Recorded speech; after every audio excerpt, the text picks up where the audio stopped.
fast this silver nitrate will turn white when it hits this, because this is a real hot gun. This thing is really loaded with salt. See how fast it's turning white? That tells you that's a heavy salt content. So I didn't really need to do a salt test on this gun with my chemicals. I could have stood across from a football length and told you that is a salt gun, no question about it. But anyway, the chemical test is the best way on a gun that's suspicious to you, that you can't really see any sign of salt necessarily. It's always a good idea to do just scrape it out in the inletting and get your silver nitrate and drop a drop of it on there and see what it does. If it stays clear, or it might turn black, you're okay. But when it turns white like that, that's salt. So anyway, that's an interesting gun. And the poor thing is just done. A lot of guys will have these things in their house in a closet or under the bed, and they'll leave them there for years because it's their kind of investment guns that they'll pull out and look at every few years. And sometimes when you pull them out, you get a real surprise. And the sad thing is, it's on a lot of the high-grade, expensive guns. I've seen it on everything up to Midas. I've seen it on exhibition grades.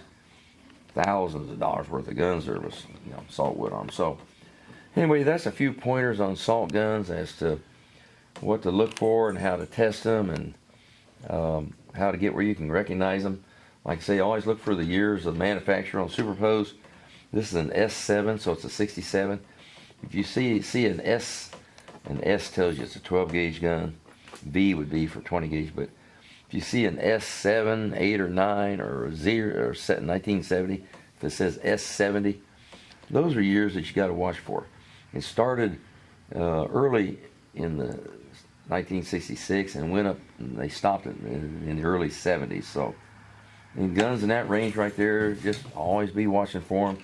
The Superposed guns will always have the short tang guard, and maybe you'll be able to recognize them a little better. So beware, the things are out there lurking everywhere. There's lots, and I go to gun shows, and it's rare that I walk through a large gun show without seeing a couple of them.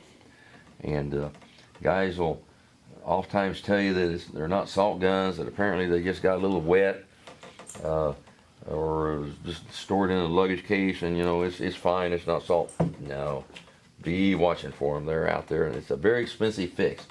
If this gun were salvageable, you would spend, if it was just kind of a mild salt form, and I replace that form and finish your stock and repair the metal, you still probably spend $1,500 on it. And the sad thing is, a 12 gauge gun isn't worth much more than that.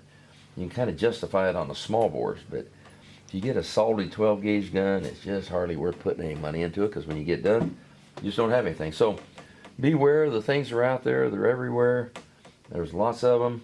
And maybe those pointers right there will give you a few ideas on what to look for next time you think about buying one of these Brownings or Weatherbys or other guns.